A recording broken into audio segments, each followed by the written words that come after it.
Para hadirin jamaah yang dimuliakan Allah Subhanahu wa taala, dua Sabtu lalu Al-Fakir telah membahas bulan-bulan yang istimewa. Itu ada bulan Rajab, kemudian ada bulan Dzulqa'dah, Dzulhijjah, dan juga bulan Muharram. Alhamdulillah sekarang kita berada di bulan Muharram. Tepatnya sudah masuk tanggal 3. Tepatnya sudah masuk tanggal 3 Muharram. Hari Jumat itu kan tanggal 1. Dari mulai malam Jumat itu tanggal 1. Ini Sabtu tanggal 2. Nah, ini malamnya sudah masuk tanggal 3. Karena memang perpindahan hari di dalam hitungan Hijriah itu bukan jam 12 malam. Tapi kalau sudah azan maghrib, matahari sudah terbenam, maka sudah ganti hari. Berarti sekarang kita berada di tanggal berapa, Bapak-bapak Ibu? Tanggal 3 bulan Muharram tahun 1447 Hijriah. Bapak-bapak, ibu-ibu yang dimuliakan Allah Subhanahu wa taala, di dalam bulan Muharram ada hari yang istimewa memang, yaitu hari Asyura. Hari Asyura itu hari yang ke-10. Hari Asyura hari yang keberapa, ibu-ibu? 10. Yang ke-10 dari bulan Muharram. Berarti nanti insyaallah tanggal 10-nya hari Ahad. Ini malam Ahad depan itu sudah tanggal 10 Muharram atau hari Asyura. Sebelum membahas hari Asyura, ada sedikit hikmah dari tahun baru Islam atau tahun baru Hijriah. Sebenarnya bapak-bapak, ibu-ibu tahu nggak kapan mulai dihitung kalender Hijriah? Bapak-bapak, ibu-ibu ada yang tahu? Apa dari Nabi lahir? Nah, hijrah Madinah. jadi dimulainya dari hijrahnya Nabi Muhammad SAW dari kota Mekah menuju kota Madinah Al-Munawwarah. Itu para hadirin jamaah yang dimuliakan Allah Subhanahu wa taala, ketika sebelum Nabi hijrah itu memang keadaan genting. Bukan berarti ketika kita berhijrah berarti kita tidak gentleman kan. Sekelas Nabi langsung diperintah oleh Allah Subhanahu, langsung yang menolong Allah. Tapi Allah sendiri perintahkan Nabi kita Nabi Muhammad SAW untuk berhijrah.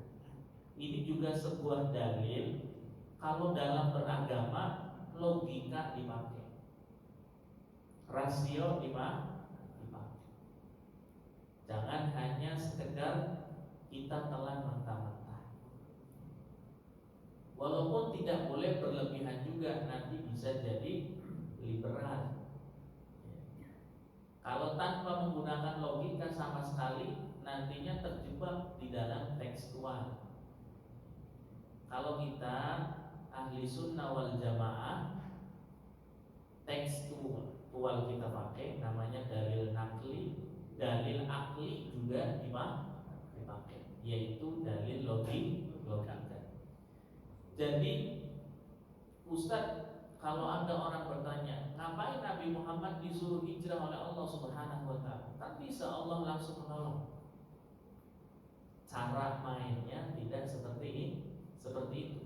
Memang kondisinya pada saat itu Nabi yang mendukung dari segi finansial itu udah nggak ada. Yaitu siapa? Sayyidah Khadijatul Kubra udah wafat. Yang punya jabatan, yang punya pengaruh di tengah-tengah masyarakat namanya Sayyid Abu Thalib, paman Nabi, juga sudah meninggal dunia. Jadi ini orang kafir Quraisy semakin getol mengganggu, mengusik Nabi kita Nabi Muhammad Sallallahu Alaihi Wasallam. Bahkan sampai tadi diusir dari kota Mekah, sehingga itu nanti cikal bakal hijrahnya Nabi kita Nabi Muhammad Sallallahu Alaihi Wasallam. Namun yang menarik, bapak-bapak, ibu-ibu, sebelum Nabi hijrah kan Nabi dikepung. Nabi dikepung oleh orang kafir Quraisy. Jadi rumah Nabi sudah dikepung. Nabi berpesan kepada sepupunya. Baterainya habis ya. Nabi berpesan kepada sepupunya, yaitu Sayyidina Ali bin Abi Thalib, untuk menggantikan Nabi di tempat tidur. Jadi ketika Nabi meminta sahabatnya sekaligus keluarga dan kerabatnya Imam Ali, sahabat Ali radhiyallahu anhu, untuk menggantikan di tempat tidurnya Nabi kita Nabi Muhammad Sallallahu Alaihi Wasallam. Memang sejahat-jahatnya orang kafir Quraisy dulu, itu dia memang sesuai dengan target. Yang mau dibunuh siapa nih? Nabi Muhammad. Ya udah, yang dikejar Nabi Muhammad. Itu Sayyidina Ali, ya murid Nabi, sahabat Nabi, kerabat Nabi, kemudian tidur di tempat tidurnya Nabi. Ketika orang kafir Quraisy masuk, tahu kalau yang tidur bukan Nabi, nggak dibunuh. Karena memang bukan target. Targetnya Nabi Muhammad Sallallahu Alaihi Wasallam. Jadi Sayyidina Ali dibiarkan. Dan di dalam tafsir itu menjelaskan, bahkan di dalam beberapa riwayat, itu Nabi ketika keluar rumah itu memang orang kafir Quraisy sudah mengepung pakaian. Tapi subhanallah, Nabi ketika keluar dari rumahnya, mereka tidak bisa melihat. Ini namanya ilmu nirab.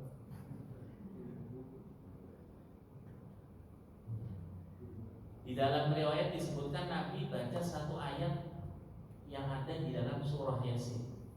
Satu ayat di dalam apa? Surah Yasin. Saya juga pernah dapat amalan supaya orang tidak bisa melihat kita. Artinya mengecoh lah ya. Kalau nggak bisa melihat kan secara ini mata manusia memang bisa melihat. Tapi kan kadang kita nggak sadar. Tadi siapa yang lewat, benar nggak? Ya model kayak gitu aja. Itu di dalam Al-Quran, la tudrikuhul absar wa huwa yudrikul absar. Dibaca 9 kali. La tudrikuhul absar wa huwa yudrikul absar. Di dalam ijazahnya amalan ya, bukan dari Nabi, dari ulama, itu dibaca 9 kali tanpa nafas. Kuat enggak itu? La tudrikuhul absar wa huwa yudrikul absar. Dialah Allah yang tidak bisa dijangkau oleh pandangan manusia. Wa huwa yudrikul absar. Dan dialah Allah yang menjangkau pandangan manusia. Mata kita bisa melihat itu dengan apa? Izin. Kalau Allah nggak izinin, nggak bakalan bisa ngelihat. Dan ternyata bapak-bapak, ibu-ibu, nikmat mata dengan nikmat pandangan itu beda. Kalau bapak-bapak, ibu-ibu ngaji tauhid, beda antara mata dan juga pandangan atau penglihatan. Jadi kedua mata nikmat sendiri, penglihatan juga nikmat tersendiri. Masa Ustaz, kok beda sih mata pada penglihatan? Iya, sebab gini, ada orang dikasih nikmat mata tapi nggak bisa melihat, bener nggak? Namanya orang matanya normal, jadi secara bentuk menghiasi wajah dia, mata normal, tapi nggak dikasih nikmat penglihatan. Tapi nikmat penglihatan itu tidak akan dimiliki oleh seseorang kecuali ketika seseorang tersebut mendapatkan nikmat kedua mata. Gak ada istilahnya orang gak punya mata bisa melihat. Paham? Makanya ini dua kenikmatan yang berbeda. Kedua telinga satu kenikmatan. Pendengaran itu juga kenikmatan yang berbeda. Banyak orang punya telinga, tapi mohon maaf tidak bisa mendengar, baik secara hakiki maupun secara maknawi. Secara hakiki memang budik, tapi secara maknawi itu mereka orang-orang yang tidak mau mendengarkan nasihat, tidak mau mendengarkan Al-Quran, tidak mau mendengarkan hadis, atau nasihat masuk telinga kanan, keluar telinga kiri. Ya. Kemudian dari mulut kita, kemudian hidung kita, ya, itu sebuah kenikmatan yang memang berdobel-dobel. Maka dari itu para hadirin jamaah yang dimuliakan Allah Subhanahu wa taala, kembali lagi terkait la tudrikul absar wa huwa yudrikul absar, Nabi memang lewat dan orang kafir Quraisy itu tidak bisa melihat Nabi kita Nabi Muhammad sallallahu alaihi wasallam. Bukan sampai di situ para hadirin. Ketika Nabi hijrah ternyata Nabi tidak sendiri. Nabi hijrah tidak sendiri. Ibu-ibu ada yang tahu Nabi hijrah bersama siapa? Sahabat siapa? Ibu nggak tahu Pak, bapak-bapak tahu nggak Nabi hijrah sama siapa, sahabat siapa?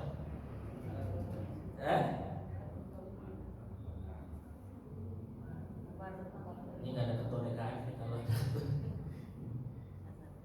Nabi hijrah ditemani oleh sahabatnya yang bernama sahabat Abu Bakar As-Siddiq. Sahabat Abu Bakar As-Siddiq. Jadi bayangkan para hadirin, sekelas Nabi berdakwah, ngajak orang kenal Allah, mengenalkan agama Islam, itu nggak sendiri, bareng-bareng, ngajak teman. Apalagi sekelas kita, ya, mau ngajak orang ke masjid, berdakwah, mengenalkan ajaran Allah, mengenalkan sunnah-sunnah Nabi, sendirian gak bakalan mampu. Sekelas Nabi, ya, yang langsung backingannya Allah Subhanahu wa ta'ala, langsung yang memerintahkan Allah Subhanahu wa ta'ala. Tapi Nabi cerdas, beliau berdakwah tidak sendiri, tapi juga mengajak rekan, teman. Di antaranya ketika Nabi hijrah itu mengajak sahabat Abu Bakar As-Siddiq. Sampai para hadirin jamaah yang dimuliakan Allah Subhanahu wa taala, ketika Nabi hijrah kemudian transit di Gua Hiro. Gua Thur. Ketika transit kemudian ada orang kafir Quraisy itu kakinya udah kelihatan, dari dalam gua udah kelihatan. Sahabat Abu Bakar udah gemeter. Sahabat Abu Bakar ternyata para hadirin gemeter bukan karena beliau takut dibunuh, bukan. Kalau beliau dibunuh ya udah kelar, nggak ada masalah. Kalau Nabi Muhammad masih hidup, agama tetap berjalan. Masalahnya ini Nabi kan di dalam risalahnya baru permulaan. Masa belum selesai udah game over kan? Nah ini. Sahabat Abu Bakar takut gemeter bukan atas diri beliau, tapi beliau takut kekasihnya, nabinya, panutannya Rasulullah Shallallahu Alaihi Wasallam itu ditangkap oleh orang kafir.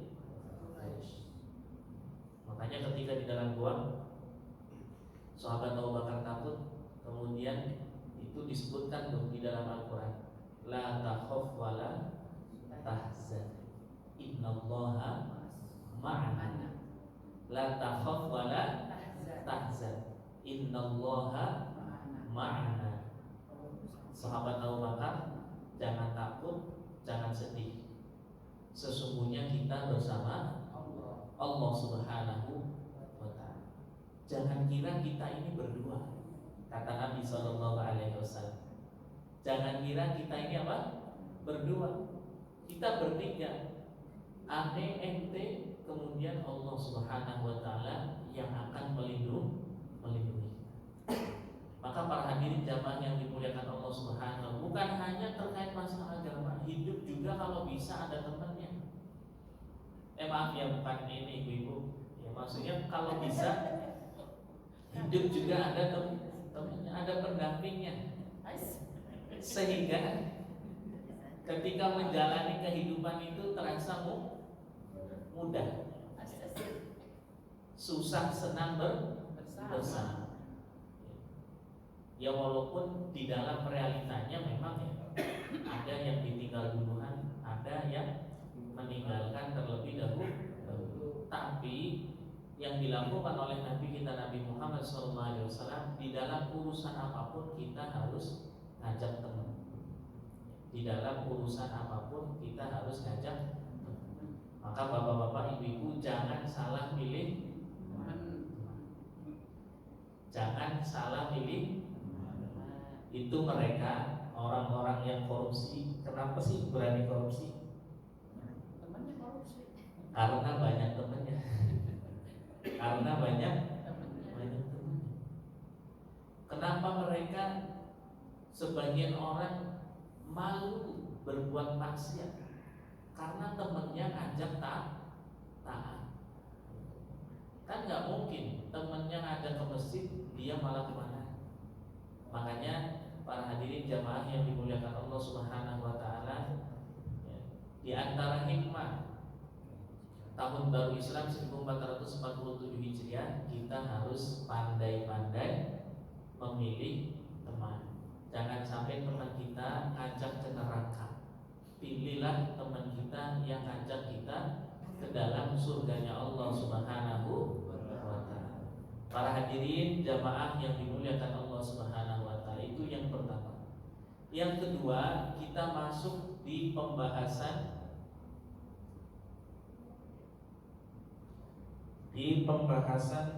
amaliyah tanggal 10 Asyura atau 10 Muharram. Nanti hari apa bapak-bapak ibu? Hari Ahad. Saya dari kemarin dari masjid ke masjid nyampaikan aja, karena ini hal yang penting, ini hal yang istimewa, jangan sampai ketinggalan.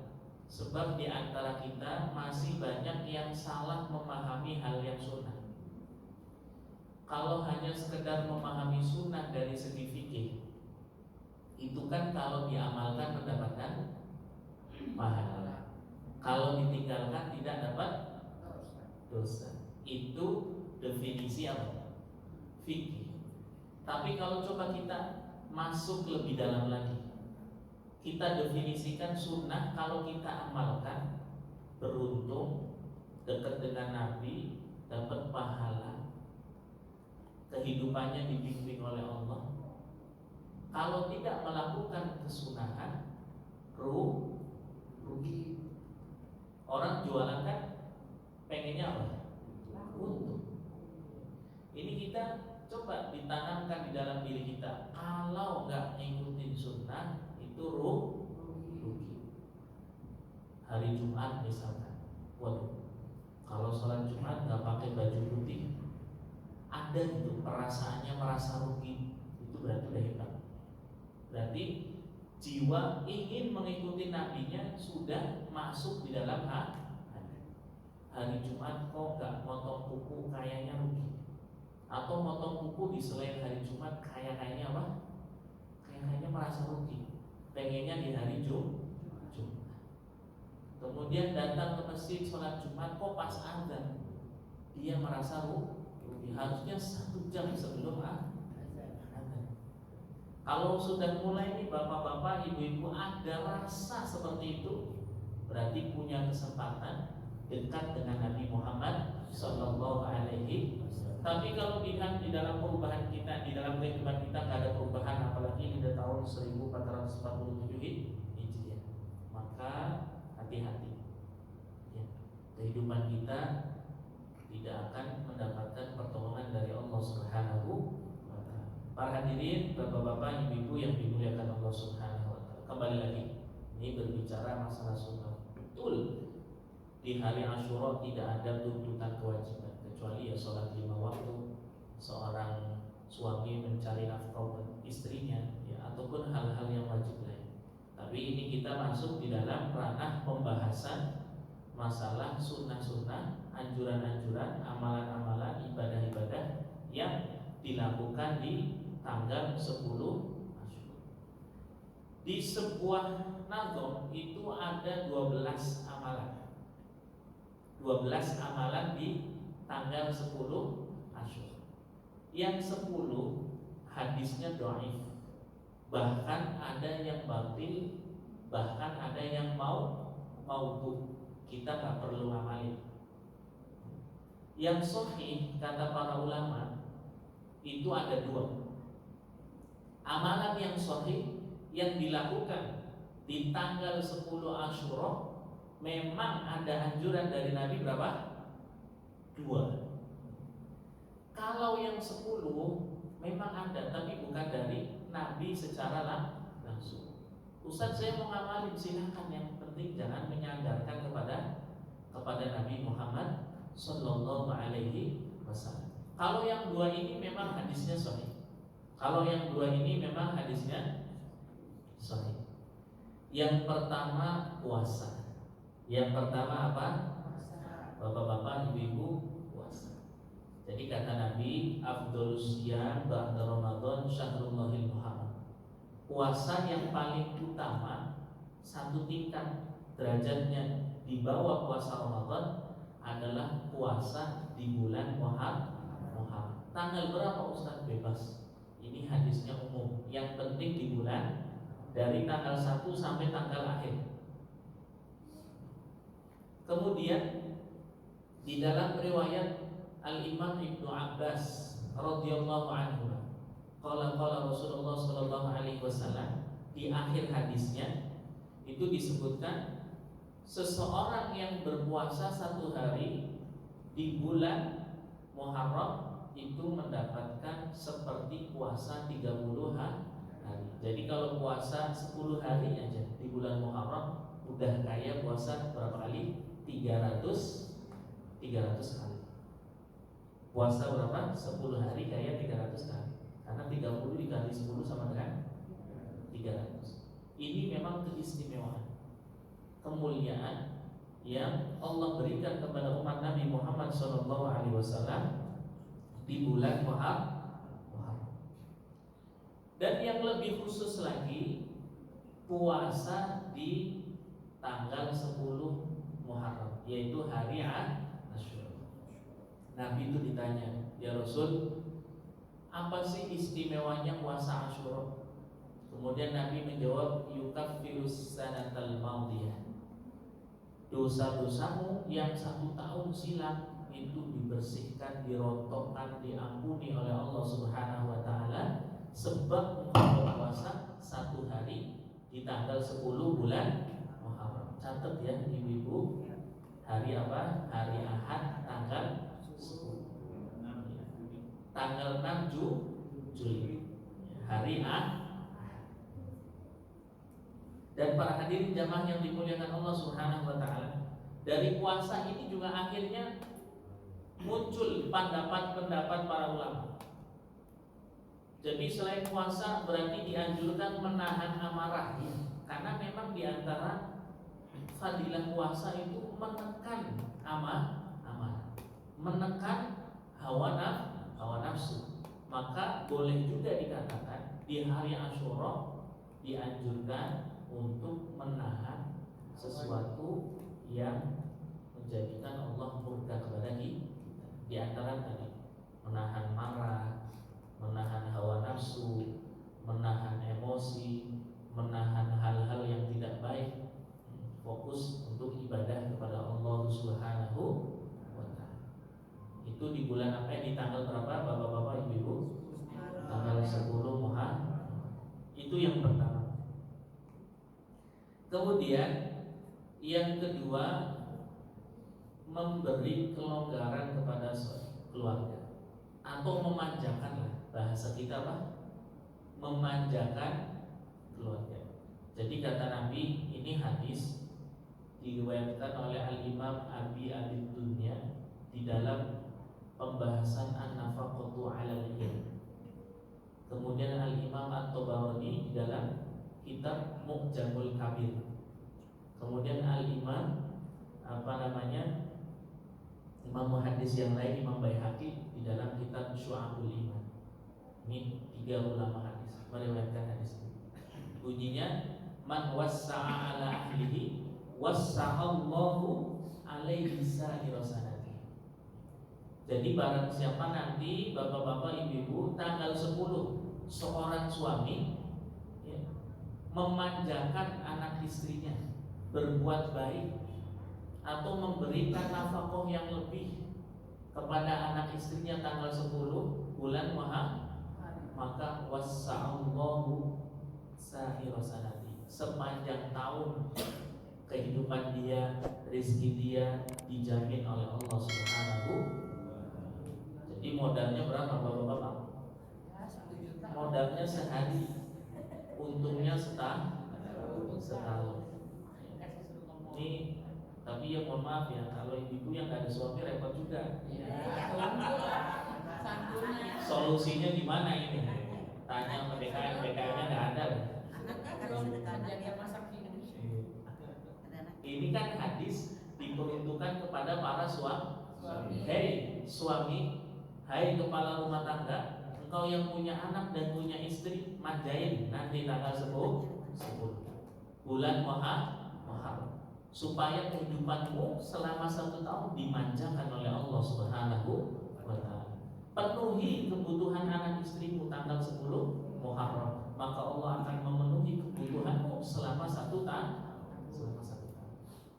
Jadi mumpung bapak-bapak hadir juga nih, gitu kan. Nanti jangan lupa ya, tanggal 10 bulan Muharram puasa, boleh puasa, tapi bukannya jangan suruh masak ibu-ibu ya.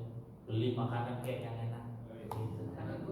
Bahkan kata para ulama dengan hadis ini ada yang menganjurkan kalau bisa tanggal 10 Muharram ada perabotan baru yang masuk ke dalam rumah ya. Ibu-ibu beliin mukena ya, beliin sejadah, beliin emas, tapi bukan emas-emas ya. Pokoknya beliin perabotan yang baru, mau centong mau piring, mau gelas, yang penting ada yang baru sebagai bentuk mengamalkan hadis Nabi Sallallahu Alaihi Wasallam, yaitu berlaku baik kepada anak istri. Ini saya ibu-ibu yang hadir sedikit, kalau banyak kesempatan. Jadi ingat-ingat tanggal apa? 10. Tanggal 10 bulan Muharram. Yang masih jomblo ya, tidak bisa mendapatkan fadilah ini. Om Simat maafin ya, makanya buruan. Iya. Ini anjuran bagi kepala keluarga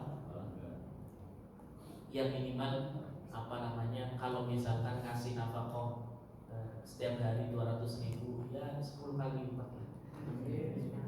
Amin Allahumma amin ya, supaya kehidupan kita selama 1 tahun juga dimanjakan oleh Allah Subhanahu. Dan komentar daripada ulama-ulama ahli hadis yang mengamalkan ini, aku tidak pernah mengamalkan yang hadis ini kecuali mujarrab, kecuali memang dalam 1 tahun kehidupannya diperhatikan oleh Allah Subhanahu wa taala. Itulah pentingnya kita cerdas di dalam beragama. Allah itu senantiasa memberi solusi kepada setiap hamba. Kadang kitanya yang terlalu pusing. Akhirnya nggak dapat solusi. Para hadirin jemaah yang dimuliakan Allah Subhanahu wa taala. Adapun amalan yang lain, misalkan mengusap rambut anak yatim, itu memang tidak ada hadis dari Nabi kita Nabi Muhammad Sallallahu Alaihi Wasallam. Apalagi ditambahin mengusap kepala atau rambut anak yatim yang ibunya masih muda. Itu lebih ngarang lagi tuh kan. Kalau yang ibunya udah tua nggak diusap, yang ibunya masih muda loh diusap. Bahkan pengennya saya Ustaz nggak cuma nyatuin anak yatimnya doang,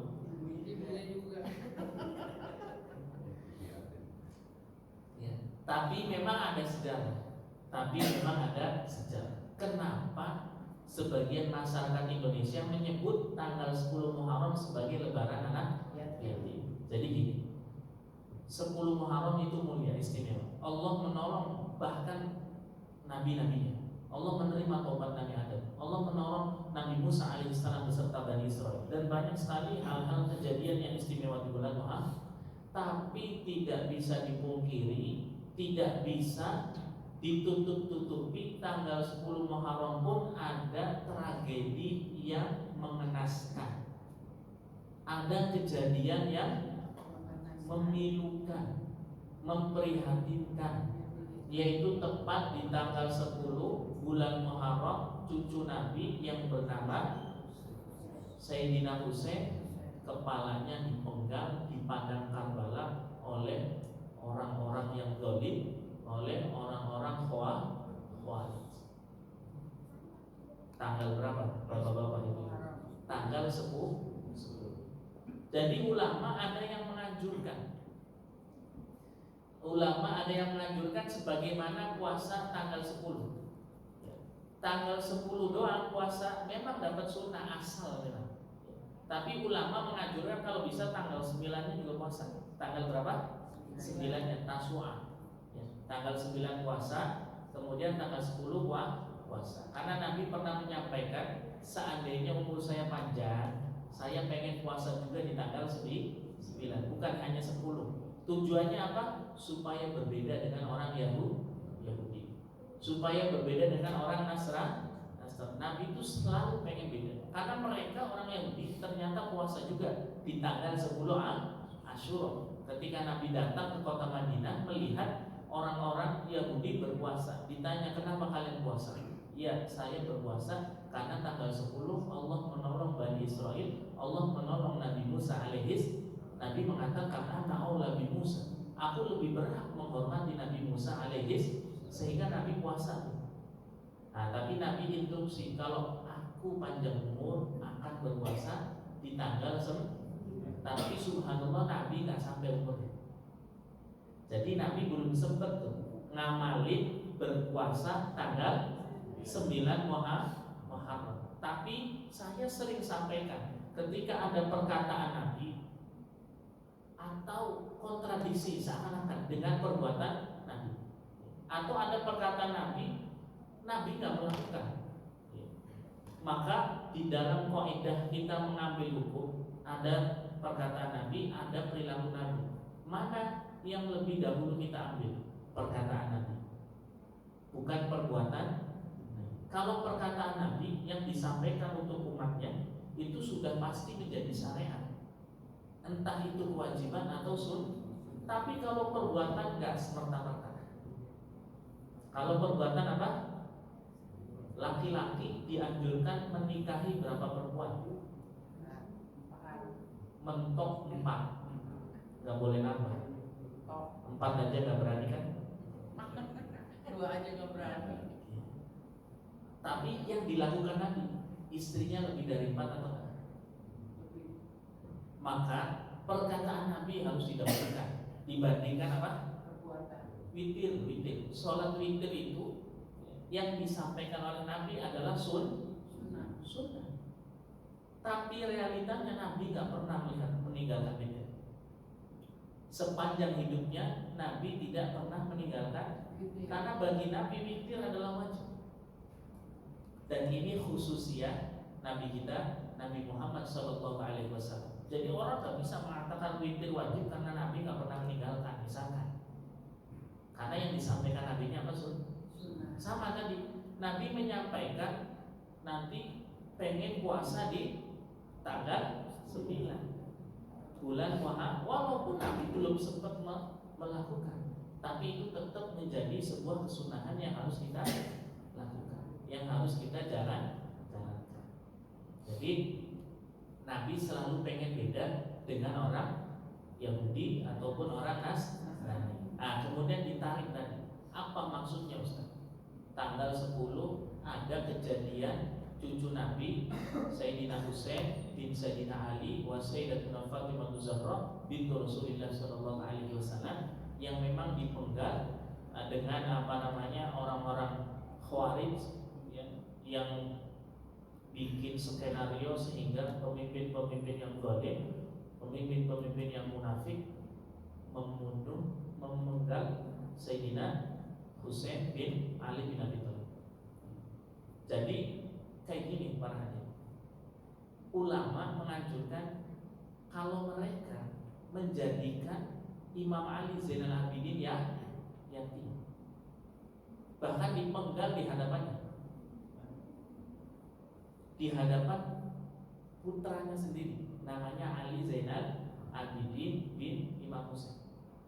Jadi ulama pengen kita jangan sampai kayak mereka,